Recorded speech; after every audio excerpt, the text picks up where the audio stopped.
Well, good afternoon, and welcome to the 670th meeting of the Economic Club of New York. I'm John Williams, I'm chair of the club, and I'm president and CEO of the Federal Reserve Bank of New York.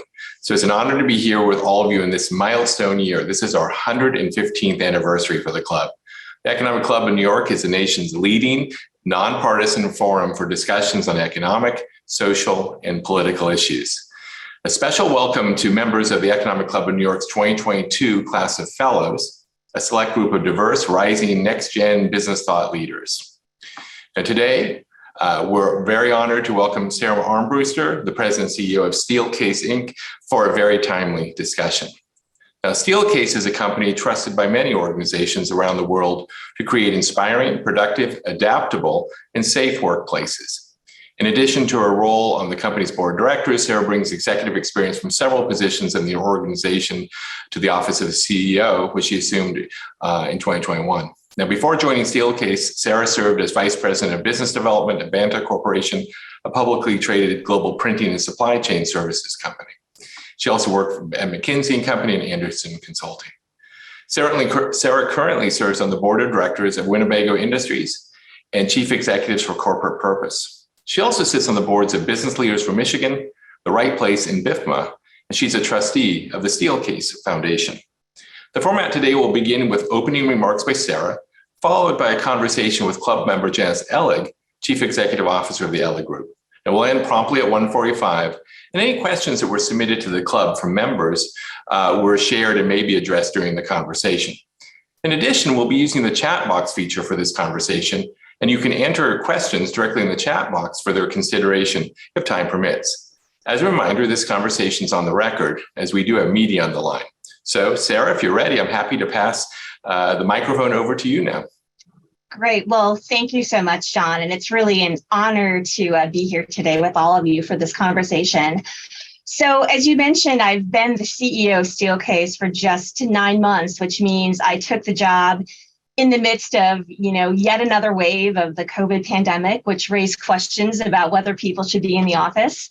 And of course, in the midst of the Great Resignation, which led to a lot of questions about being in the office. And then certainly the ongoing debate between many employers and employees about whether there was value in being together in the office. So frankly, when I stepped into this role, there were a few people who looked at me with a bit of puzzlement and wondered why in the world anyone would want to take the helm of a company whose core business is office furniture at a time when the office is the topic of such debate. But in fact, I really look at that in completely the opposite way. And frankly, that debate is exactly why I think this is a terrific time to be in this role and to be in the business of placemaking. I mean, never before have so many people been deeply questioning the work they do, how they work, where they work, even the fundamental purpose of work. And I think those questions are creating a whole new slate of possibilities in terms of how we think about work, how we think about the office, how we think about the purpose of the work we do. So it makes it a really exciting time. And we're seeing that in the choices that many organizations and business leaders are making in terms of experimenting with new models, experimenting with hybrid work, looking at new questions and opportunities for the workspaces their people use to change and to evolve into something better. So I think this is really a time of exciting new possibilities, and I'm really fortunate to be right in the middle of all of that. It reminds me quite a bit in some ways of 10 years ago in Steelcase's history. We were celebrating our 100th anniversary at the time. And by coincidence, we had also made the decision to consolidate a pretty major research and development and product design and engineering center in another part of Grand Rapids, Michigan, into our main campus where I'm located today. So we were planning to effectively double the size of the people on the main campus without expanding the physical footprint. So we had a lot of challenges and a lot of questions about how we were going to make this work from a tactical standpoint.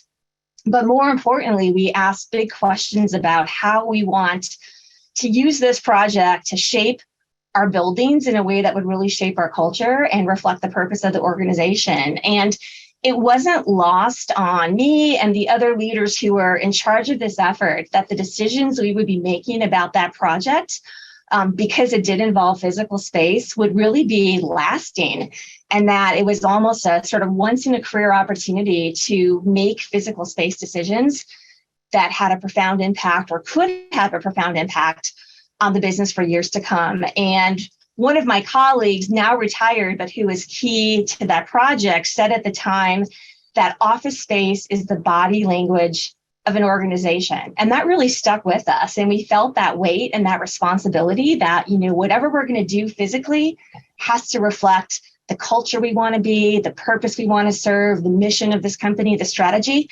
And we felt both, I think it was both daunting, but also really exciting to have the opportunity to make that tangible in the form of the space that we were going to build. So I think about that a lot, because I think that's what this moment feels like as well for many of us who are in business leadership positions. We're all asking questions about, what the future of our organization is going to be, what the future of our workplace and employee experience is going to be, and how things like technology and physical space support that. So I think we have, in many respects, a once in a career chance, for a lack of a better phrase, to put a positive stamp on that. And it's a huge opportunity for all of us to really shape all of that going forward. So that's maybe just to kick off the conversation and frame the conversation, what's been rattling around in my head. And I'm looking forward to diving into that more with all of you as we go through today's conversation. Oh, Sara, thank you so much. That's a great opening. And, for one who does executive search, executives are really looking at companies and what they're doing for their cultures. And you're not just a furniture company, you truly do workplace strategy and workspaces that'll be exciting and have people can really achieve and be better people there. So you're really redesigning a lot. And I know that you've done enormous amount of research. But before we go into that, I want to delve a little bit more into you as your first time CEO. You were 15 years at the company. I know you're excited about it, but there are challenges here. So what do you see going forward, in the future for Steelcase, an iconic company, like you said, over 110 years old? Yeah, well, so we are 110 years old. And so, I think on the one hand, we have a tremendous legacy and a tremendous history of success that I think serves us in good stead as we go through this period of time, which is certainly more tumultuous than we probably wish it were. But at the same time, I think Steelcase also has a tremendous capability when it comes to innovation and research and insights-based thinking that helps us look forward. So I think, the challenge today, maybe the challenge always is, but especially today, is to continually be asking ourselves, what about the past and what about that history will serve us in good stead as we go forward? So how do we identify those things and preserve them? But at the same time, how do we recognize that we are in a rapidly changing world? We're in a rapidly changing landscape of workplace. We're in a rapidly changing industry with different and new competitive dynamics. So how do we at the same time identify the places where we might need to let go of the past or evolve the past to move the company forward? So I think every CEO and every leadership team is always asking those questions, but I think when we've got the 110-year history and the weight of all of that success behind us, I think it causes us to really focus on that question about what do we keep and what do we move forward in more deeply. Well, RTO, or the return to office, is a dilemma for many, right? In terms of, do people want to come back? Will they come back on a hybrid basis? Yep. So what is your research? You, I think, looked at 5,000 employees globally. And so that was primary research that you did. What were some of the findings there in terms of what to expect from the office today versus yesterday? Yeah, so let me give you a quick overview of some of the research we've done over the past 2 years and then answer that question. We've actually, since March 2020, completed about 12 primary research studies across 11 countries globally. And that's actually touched 57,000 different respondents in various ways. And that includes both individual contributors and employees, as well as business leaders and executives and everyone in between. So it's a pretty broad data set at this point that has been a gold mine for us to be able to start to get a sense of what people are thinking about and what's on their minds. With respect to what people are thinking, what do people expect from the office? Really 5 things have surfaced as being critical, and I'll say 2 in particular I think are most interesting to reflect on. One of those is belonging. It's been interesting that the thing that consistently comes up high in the rankings, regardless of who you talk to, what country, what background, what industry, is that employees value the office for the sense of belonging that it can give them, whether that's connection to one another and a sense of community, or a sense of greater connection to the shared purpose of their organization. The second thing that comes up really significantly and pretty consistently is control.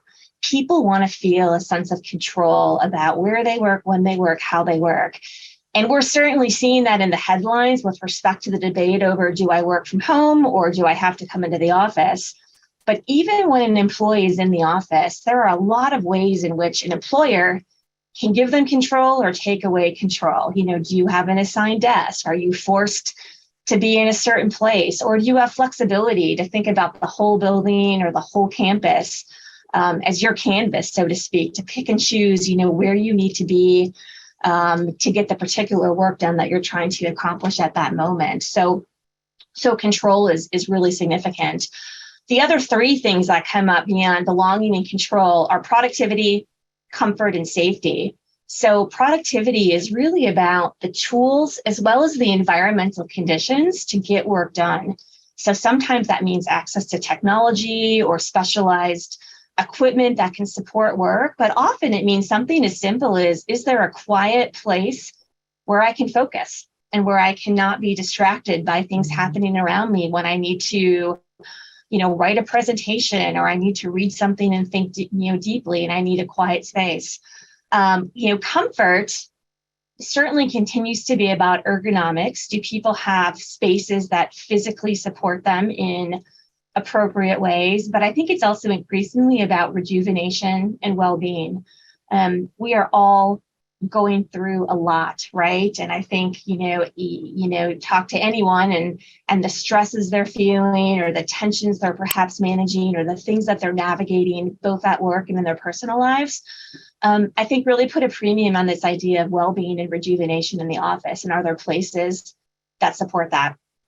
And then lastly, safety. Safety is not just physical safety and not having to, sit 2 feet away from someone who's coughing on you, but also psychological safety. This is another thing that really is emerging as important to people with respect to the idea that does physical space create an environment or signal permission to be able to ask a question or share your thoughts or make a comment without being maybe embarrassed or punished. Now, certainly there's a human aspect to that too. There's a lot about leadership and team dynamics in that in terms of creating the culture that gives people psychological safety. But I think certainly physical spaces can be a piece of that equation in terms of signaling what behaviors are encouraged and then which behaviors are maybe discouraged or less productive. So Sara, in working with your clients, then, are these 5 themes ones that you're really helping them think through as they design their office space or redesign it? We are. Yeah. So that is what we're helping them think through. And I think it's important to mention that, just as you said, those are themes. It's not a prescription. So the way, for example, creating a sense of control for employees or giving them a sense of control, the way that actually can manifest itself can vary tremendously. And it can vary tremendously, by the company, by the culture, by their business strategy, by the degree of change they might be willing to take on in terms of their approach to work. So we really like to work with the idea that these are design principles and these are themes, but then the way they translate specifically into your office or your workplace strategy can be highly flexible and highly tailored to what makes sense.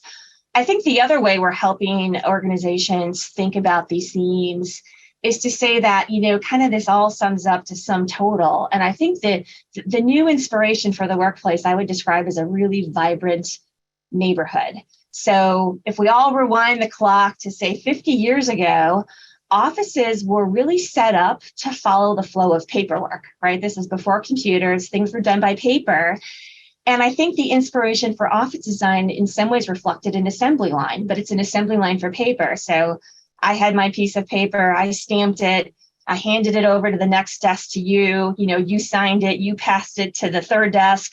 That person did something, but obviously the way work happens today is completely different. And the idea of a vibrant neighborhood is a totally different inspiration. And when you think about your favorite neighborhood in New York City, think about the neighborhood you live in and why you love it. And I think, three characteristics for sure come to mind. First of all is the diversity of the kinds of spaces, public, private, residential, retail, cafes, et cetera, and the variety of activities that can happen in a great neighborhood.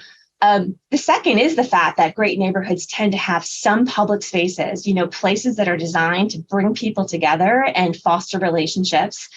And then the third is that nothing is static, right? In a great neighborhood, the use, the behavior, the activities are constantly adapting. So, there's the farmer's market here on Saturday morning, but, on Tuesday afternoon, it's where the the people who want to play basketball come together after work and play a pickup game or whatever. So I think the adaptiveness and the constant change is also a hallmark of a great neighborhood. So we're really trying to think about how offices can reflect the energy of great neighborhoods, more so than those traditionally kind of static, rows and rows of cubicles that we're used to from the days of the past.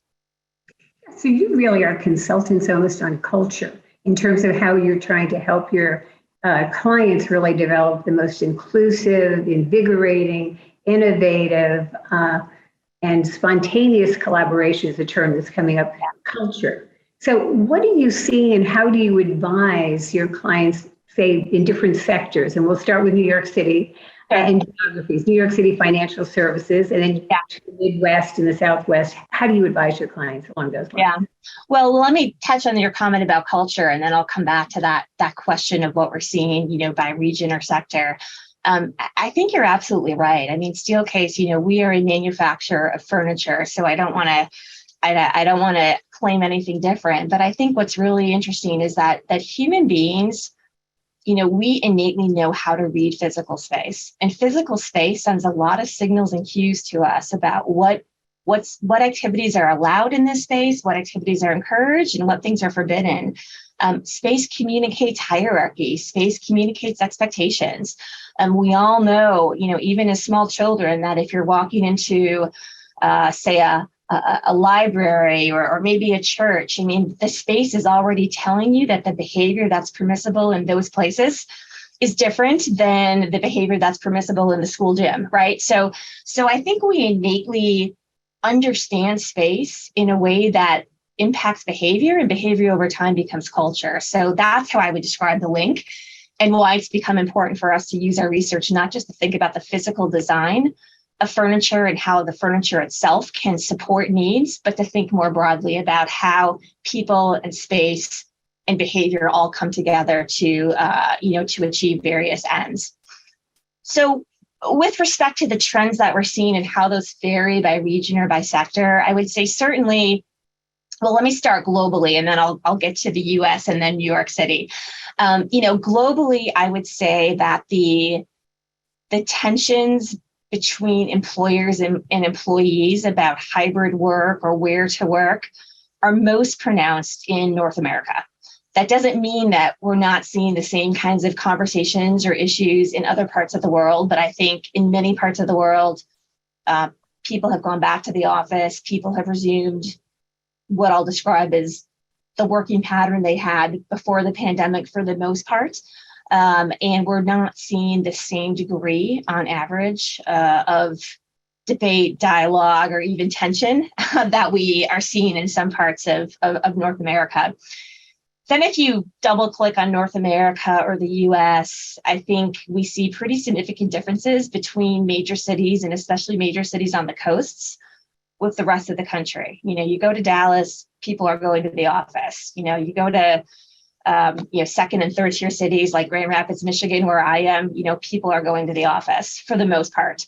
It's really San Francisco, Los Angeles, New York, DC, some of the coastal cities.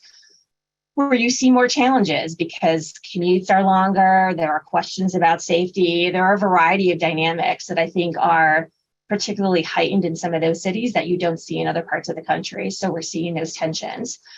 With respect to New York, it's interesting. I was actually just before this conversation, I was talking to one of our dealers in New York, and he was reflecting on the fact that he really sees, by and large, his clients like working hard to get people back to the office. Now that's happening at different degrees and with different degrees of success. But he is still feeling a large degree of desire to get people back to the office. And that's being reflected, at least right now, in the fact that as he also talks to some of the larger real estate firms and real estate brokers that are part of his network, they are not yet seeing clients in New York in any large degree let go of space or significantly shed space or exit leases. Now, I think that may be true in the near term. I think there's still an open question about what happens over the longer term in terms of the total size of the real estate footprint and the office real estate footprint and how that is likely to change over time. But it's been interesting that I think, so far we're still seeing people want to bring people together. Yes, in a more flexible way. Yes, in a hybrid way. But I think there's still a lot of value that's seen in having people come together physically for certain kinds of work and certain kinds of activity. But we're still in a really transitory moment. So I wouldn't say that what we're seeing today is necessarily predictive of what we'll see a year from now or 5 years from now. So what should CEOs, leaders think of in terms of in getting people back to the office? Because I've always said, even with my own, we were productive, but we weren't as efficient. Yeah. Because I could just say, right? Yeah. So how does the workplace change? What are some specifics you're seeing? Yeah, I think you're right. I love your saying that we were productive but not efficient. I think a lot of it depends on what you're trying to optimize for. And if you're trying to optimize for the individual, sure, if I'm sitting at home all day with no interruptions, I can get through a lot of email. I can get a lot of stuff checked off my to-do list. But am I here and visible to help support or coach, our summer interns? Am I here to participate in meetings in a way where I can read the body language and really perhaps influence the nature of the conversation in a way that I might not be able to do as easily over Zoom? I think there are a lot of other things that if you're trying to optimize for the success of the whole organization, then I think it's harder to imagine how that happens if people are never physically together. But in terms of getting people back, I think as we've worked with lots of organizations who've tried many things over the past 2 years, I'll share maybe a couple of patterns we've seen among those who seem to be more successful thus far. I think the first thing is that you have to have a compelling narrative about why. If you have a building, why? Like, what is the true deep reason that you have that building? What is it for? What is it for now? What is it that you expect people to do there? So I think having that deep thinking and crafting that into a narrative is really important, because many organizations have not done that, or maybe have done that superficially. So they might say, hey, we want you back because we're better together. And I agree. I love the sentiment of better together. But if you double click on that, is that better together because it's really about collaboration to foster innovation? Is better together about learning and development? Is better together about equity and the idea that we need to kind of be in this together as one organization, especially for companies that have a mix of office-based employees and frontline or factory-based employees. So, I think better together can mean many different things, and they're all valid, but which one, is the one that makes sense for your organization? So I think having that narrative makes sense. Because as we all know, if we as leaders don't create that narrative, our employees will fill in the blanks. And then the narrative becomes, they want me here because they don't trust me. They want to make sure I'm in my chair, my 40 hours a week. They want to control me, whatever it might be. So you have to have that narrative. And then I think secondly, once you've determined what that is for your organization, connecting that to the employee experience. So I think we're all familiar with the saying, people join companies, but they quit their bosses, right? And I think that's sort of an interesting thing to reflect on in this moment, because, our employees join our companies because they're attracted to the vision and the promise and the purpose of what we're trying to accomplish. But they may quit or they may choose to stay home because of the reality of the day-to-day work experience. And that could entail a variety of things, including the open plan layout, where they feel packed in like sardines and never have any privacy. It could include the feeling of being tethered to their desk with no control about where they work, throughout the office when they're in the office. It could be about, politics, the boss who doesn't support their development. It could be any number of things. So I think as you think about what that narrative is, then it's imperative to say, okay, how does the day-to-day of my experience of my employees connect to and reinforce that narrative, whether that's about leadership skills, whether that's about culture, or whether that's about physical space and access to tools and technology to support their success. And then, I think it's important to experiment. So the third thing I'd say is as you start to craft what all of that looks like, we need to start experimenting. I talk to a lot of business leaders who are waiting for a high degree of clarity about the future before they act. And I'm not convinced that moment where we will wake up and suddenly have that high degree of clarity is going to come. So I would encourage you, whether it's experimenting with space or experimenting with new technology tools, or whether it's experimenting with different kinds of HR policies or approaches, whatever it is, I would encourage you to think about starting to experiment. What is that first pilot? What is that first test if you haven't already started to do that? So those are a couple of thoughts and things that we've seen as consistent patterns across the organizations we work with that are, I'll say, further along in the journey of designing and being successful in their new hybrid working model. Yeah, so no, not one size fits all here, but it is a matter of really looking at your employees. But there was an interesting article in the New York Times yesterday, which was titled, "Hey, is anyone watching the interns?"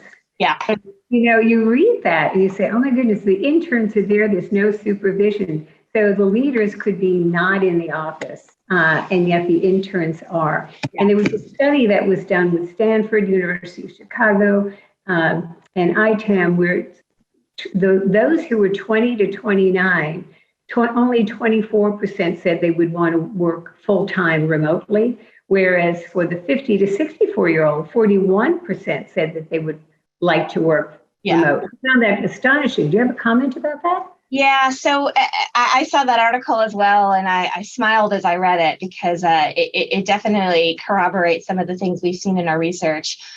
We have done sort of a slice of the research that we've done over the past 2 years has included generation-specific research. And I think it's, I think the way that I would sum up, one insight from that research is that if you are a leader, on average, you have a better experience no matter what.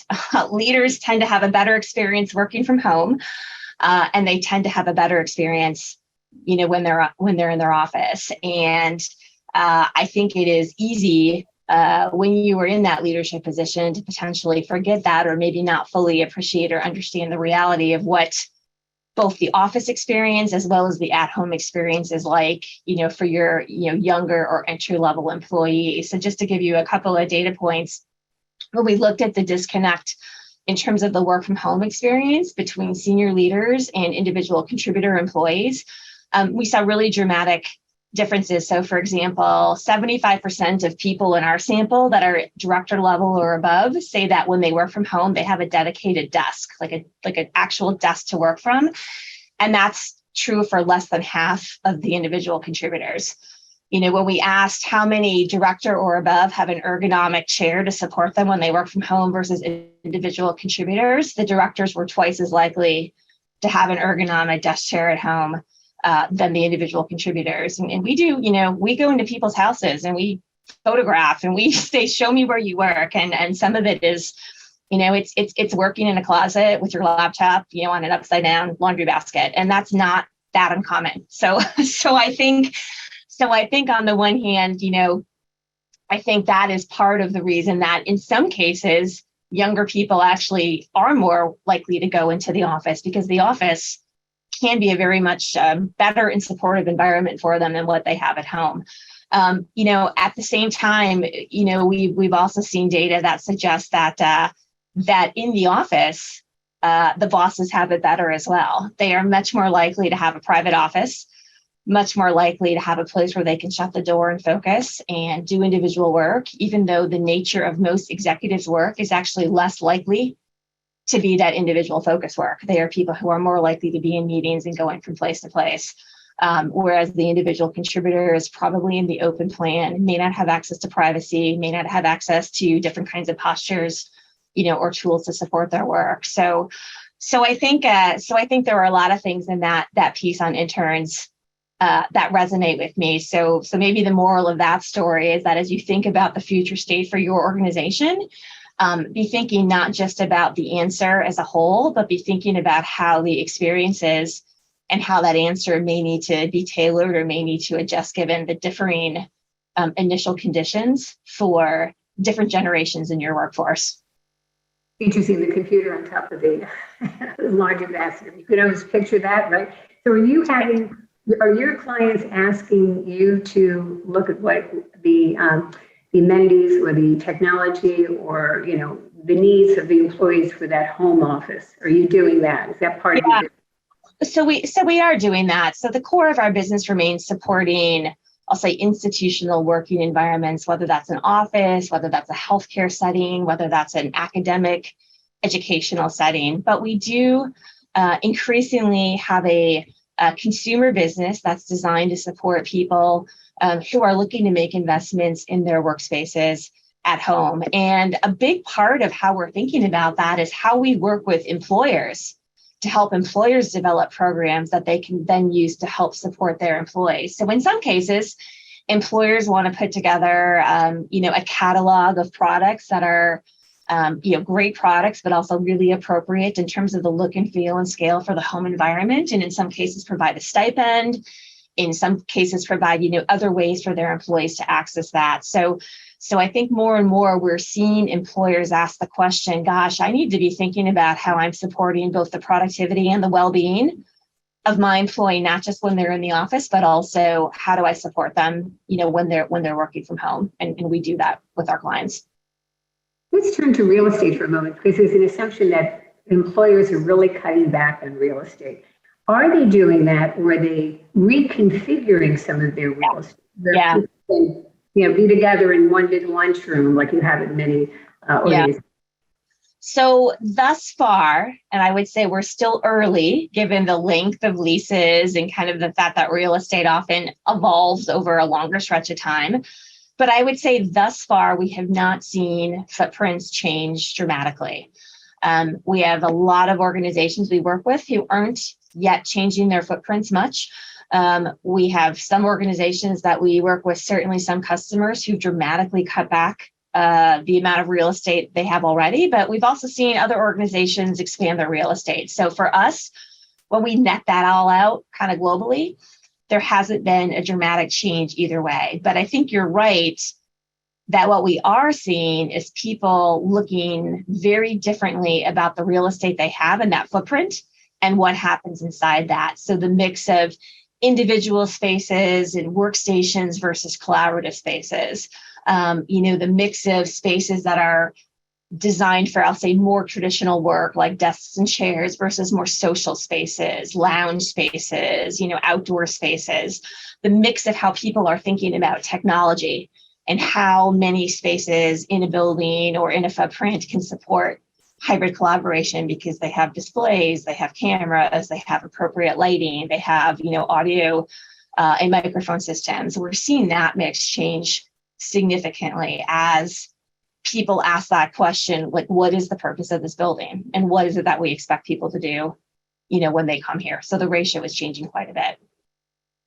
And when you look at the real estate in different geographies, is that different too? Like some are cutting back in New York City, some of our offices still are somewhat empty, but then they're buying real estate down in Hudson Yards, So I would say we've seen some of that, but we haven't seen as much of that as I might have expected, 18 months or 2 years ago. I think that still has to play out, or something will continue to play out, but we haven't seen as much of that.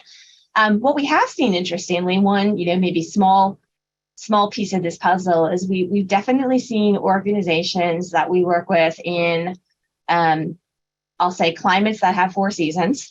We've seen a lot more interest in thinking about things like, how do we activate outdoor spaces? So even in places like, New York City, or, I was in Minneapolis earlier this week, even in those kinds of climates, people are thinking not just about what happens inside the building, but they're increasingly thinking about how can I activate outdoor space if I have it, and to make that more usable and more high performance. So thinking about access to power, thinking about whether Wi-Fi extends into the outdoors, thinking even in some cases about display and other technologies so that people, when they're in the office, they have yet another choice about where they work. And I think, 5 years ago, if you were to have asked me that question, especially about like northern cities and northern states where it's cold much of the year, I mean, nobody was looking at the outdoors, and that's a big focus now as well. So if you project 5 years ahead, you say looking 5 years back, 5 years back, we were all in the office 5 days a week. Some of it was FaceTime, but that's how we all operated. It's really a different world today, different playbook. So what would you project, say, if we don't see another pandemic situation, but we always know there's going to be some crisis happening, right? Something's going to happen. We have to be prepared. But if you were to project where we are now and going forward, and things are sort of stabilized, and that, do you see anything different in terms of the workplace? Well, I think one of the big things that I believe we will see that I think is really here to stay is the idea of spaces that are resilient. So thinking about spaces that can be adaptable, can be reconfigured by the user, that can serve a variety of purposes, because we don't know, when will the next pandemic be? When will something happen in our business? Maybe we will acquire another company, or make other business decisions that require us to evolve quickly. So I think the way that looks is it looks like a greater topology and variety of the kinds of spaces that are in an office. So there's more choice, and purpose-built spaces, whether that's individual desks, whether that's conference rooms, whether that's project studios, phone booths, enclaves, rejuvenation spaces, outdoor spaces. I think you'll see more variety.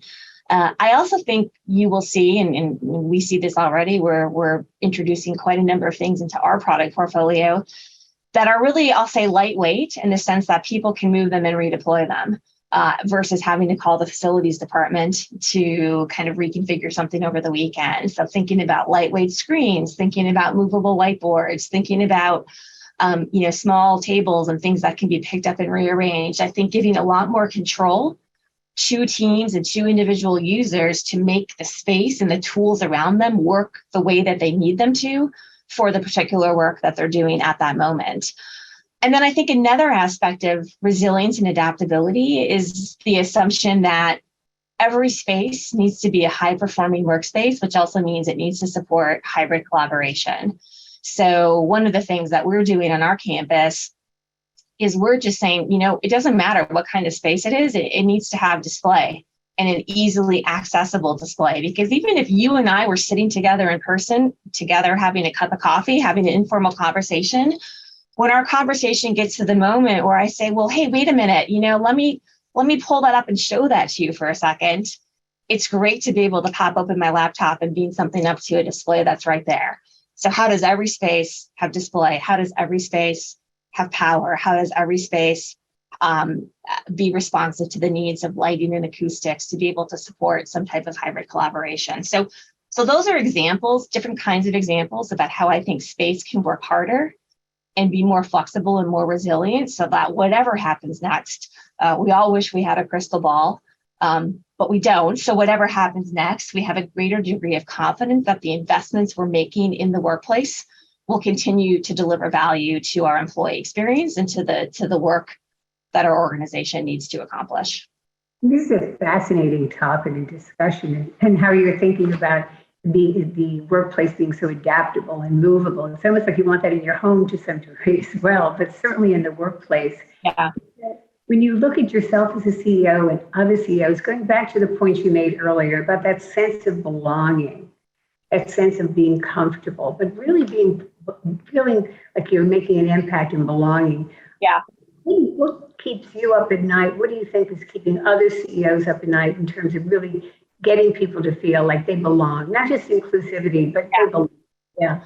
Well, it's a big question, and that's obviously a question that goes well beyond workspace. And I think, this whole dialogue that we're all having about hybrid work and about how we want our organizations to work, is a really challenging one when it comes to inclusivity, because there is a lot of evidence and there are a number of different studies and research data that suggests that people who are part of underrepresented minorities are the people who've always felt the least amount of belonging in the workplace. And so then you also see quite a bit of data that suggests people who are part of underrepresented minorities are some of the people who are most likely to want to work from home, or who want to work from home on a permanent basis. But I think the answer I wish for is the answer that says, how do we build spaces and cultures and organizations that can truly be inclusive so that everyone feels like they can find their moment of belonging here. So I think that is something that we've been working on as part of our social innovation efforts. We've developed a whole kind of body of work around the idea of how space can be a part of that equation of inclusivity, and how you can use physical space to signal culture and belonging. I mean, this is my office. I'm in a little glass box that's, as wide as I can stretch, you can probably see, but it's glass for a reason. It's glass to signal accessibility. It's glass to signal approachability. It's glass to, I'm right on a corridor. There's probably been people walking by while we've been doing this webinar. It's transparent to signal that in our culture, the idea that, everybody works. One of the things that kind of we all belong to is or that we're all make us one organization, is that we all do real work. So people don't walk by and see me sitting in here, drinking a cup of coffee and staring at the wall, like I'm working, right? So I think there are ways that space is certainly part of the equation of developing a sense of belonging and supporting belonging within an organization. Now, of course, there are many other components to that formula, but space can actually be a pretty powerful one if you think about how you want to use it in that direction. Well, we'll never think of Steelcase as just a furniture company again, I can tell you that. Because you really have opened our minds in terms of how to think about more broadly. And it is a cultural issue that we all have to face as leaders. I do know from talking to some people at Steelcase that you are known as this powerhouse of information that you can process and retain and yet still delegate. And so congratulations on taking over as CEO.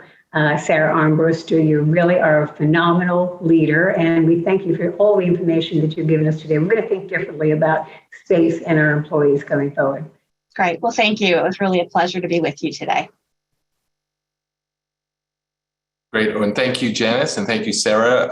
This has been a terrific conversation. Yes, and Sara, just to rest assured, there are people walking behind you working the whole time. So that's great. So again, I think, really with this conversation, you were talking about all the things we're all dealing with here in New York City as leaders of organizations.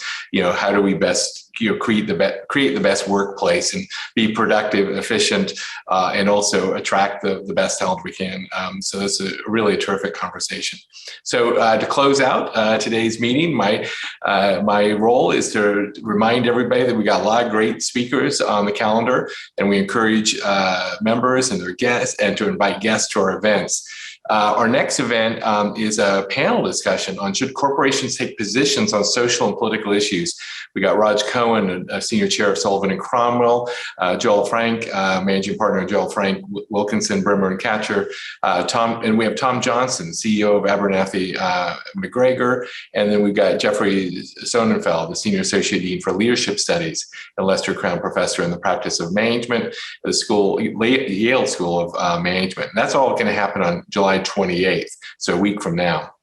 Okay, we're going to take a bit of a summer break. I think we all deserved it, and hopefully enjoy that.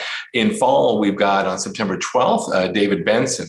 Now, he's the president and interim CEO of Fannie Mae. And then on September 19th, we've got David Malpass with a signature luncheon hybrid event. David Malpass is the 13th president of the World Bank Group and former undersecretary of the U.S. Treasury for International Affairs. So that's on September 19th. Then going to October, on October 11th, we have a signature luncheon with my colleague, Loretta Mester, who's the president and CEO of the Federal Reserve Bank of Cleveland. Then on the 13th of October, we have Ruth Brown, president and CEO of the Ronald McDonald House of New York, and a signature dinner on October 13th with the Honorable Joe Manchin, U.S. Senator of West Virginia. And then we are rescheduling the event that we had to move later in the year, and that's Arvind Krishna, the chair and CEO of IBM. So keep a lookout for when that event's going to happen. I'd like to just take a quick moment to recognize those of our 347 members of the Centennial Society who are joining us today, as their contributions continue to be the financial backbone of support for the club and help enable us to offer our wonderful, diverse programming both now and into the future. So again, thanks everybody for attending today. We look forward to seeing you again soon, and everyone stay well, stay safe.